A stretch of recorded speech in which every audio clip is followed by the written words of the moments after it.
Why hello all of you beautiful people out there and my loyal minions. It's your hypnogod Mastermind Fred Lee here with another Fred Talk.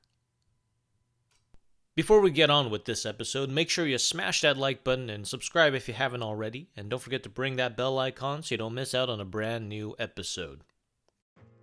It's that time of year again where Mariah Carey blasts your eardrums. Either you love it or you hate it, and there may be a reason why you hate it.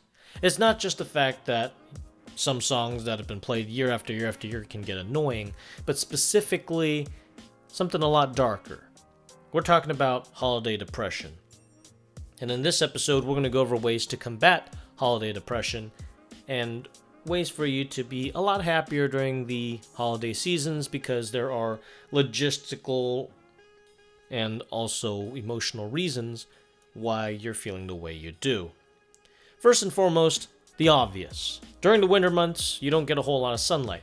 The sun provides vitamin D, which is crucial for your body's bodily functions, including a boost in immunity, an improvement in mood, etc.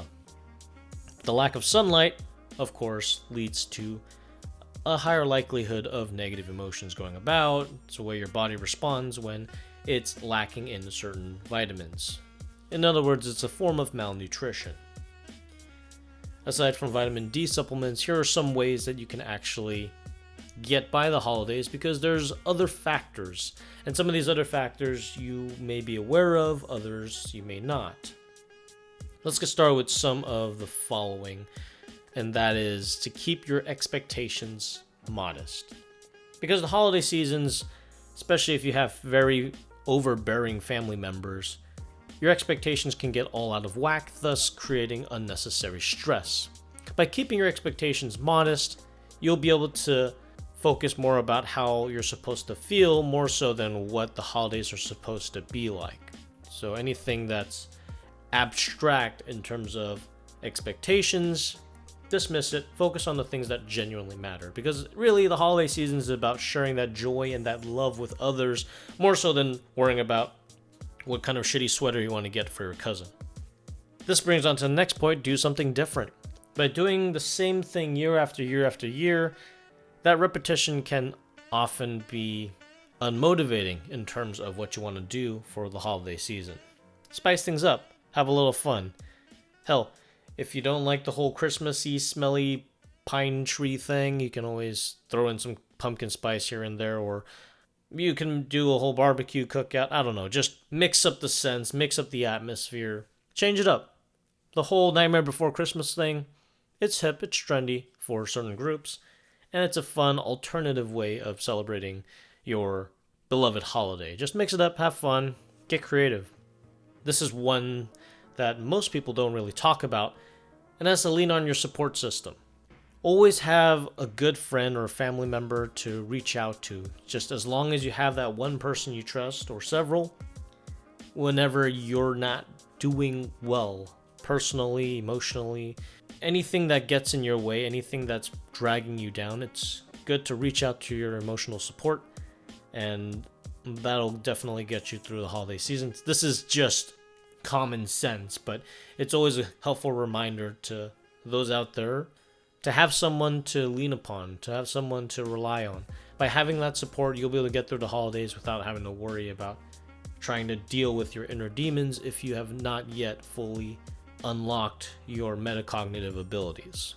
Metacognition we can talk about in a future episode, but for now we're just going through several different things you can work on, and there's many ways to get around holiday depression, and especially having someone that you can trust and have emotionally support you. This is a key part of ensuring that if you struggle extremely with depression, definitely have someone you can trust. Definitely have your caregiver or your provider, care provider, just on standby, so that way you don't have to worry about assuming the worst. Which leads up to the next point: don't assume the worst. There's always going to be something good in the world. There's plenty of good in the world. You just need to look around and dig for it, because oftentimes we get surrounded with all this negativity, and especially with all the other stressors that I've talked about earlier, things can be rather unrealistic. So take some of the accomplishments that you have done over the years, because it's as of the holiday season. It's more towards the end of the year anyway. Just look back and see some of the great things that you've done, some of the wonderful memories that you've made, and stuff that you can cherish for year after year, and share some of those moments with those around you. Which leads up to this next point, to forget about the unimportant stuff. There's a lot of things that are honestly fluff. Forget about the unimportant stuff. The unimportant stuff are things that can also drag you down, because the more overwhelmed you are, especially if you're prone to depression and are very sensitive to certain scenarios, the more you should just focus on the thing that really matters, and that is how you should feel, and sharing that good feeling to those around you, and focusing on that rather than getting swamped by the crap that you honestly don't need. Some of the other things that you can try out is volunteering. By volunteering, you're not only putting yourself in a situation where, for most of you, may not be familiar, but also you get a better idea of what you really have in terms of your place in the world. By volunteering, you'll realize that you're actually more significant than you think. Most of the time, we just kind of sit around, mope, and, say, woe is me. But by volunteering, you're reaching out, you're doing things for others. And by doing things for others, you'll realize what it feels like to be appreciated if you've never been appreciated for in your entire life. Volunteering is healthy, and it also broadens your horizons, not just about the world, but also about yourself. By volunteering, you'll be able to explore things beyond your mental comprehension, and you may even make a new friend or someone to emotionally support you as well. Either way, it's a win-win. Next point is to head off problems. Just think about what triggers you and how to avoid them. There are many ways to go about doing this, but it all boils down to common sense. And if you're not able to identify certain triggers and you've been dealing with this type of depression or stressors that can cause anxiety and other effects on you, definitely consult a medical professional that you have either been in touch with, or go through your insurance or healthcare provider and they'll figure that out for you.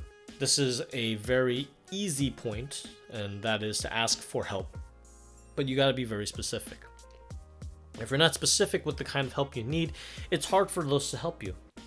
You might have been in a situation where there's somebody or family or friend out there that wants your help, but they don't really get to exactly what they need help for. And it gets pretty frustrating, and in the end, you don't want to help them.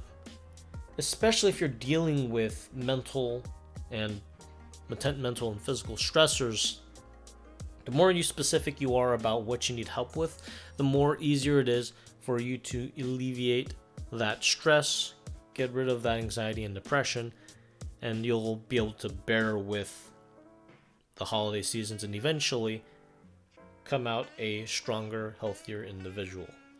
One of the things that also helps to supplement on top of that is to not worry about things beyond your control. Things beyond your control falls into the category of things that are unimportant, because you're only human. You only can do so much. You got 2 hands, 2 eyes. Again, the number of limbs and eyes and stuff you have is entirely subjective because everyone's born different. But focus on the things that matter and don't worry about things that you can't control. It's just inevitable.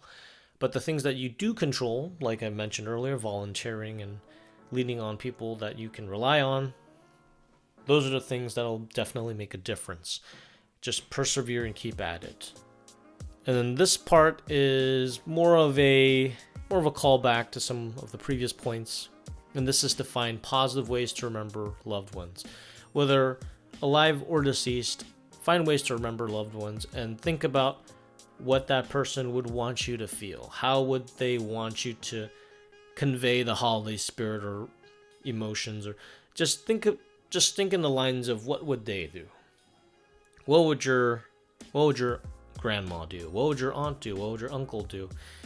Those that you can associate with something positive, like think about what positive emotions would those positive people want you to share with those around you. And then, of course, last but not least, this is an easy one. Don't stay longer than you want. Party's a party, place is a place. If you have some other place to be, and if you'd rather focus on things that matter, such as grounding yourself, centering yourself, especially if you have all those healthy landlines just in case, then by all means, don't be obligated to stick around at a very shitty party that your boss is making you stay at, or family is making you stay at. Hopefully you found this wealth of information useful. My name is Fred Lee, and thank you for listening to my Fred Talk.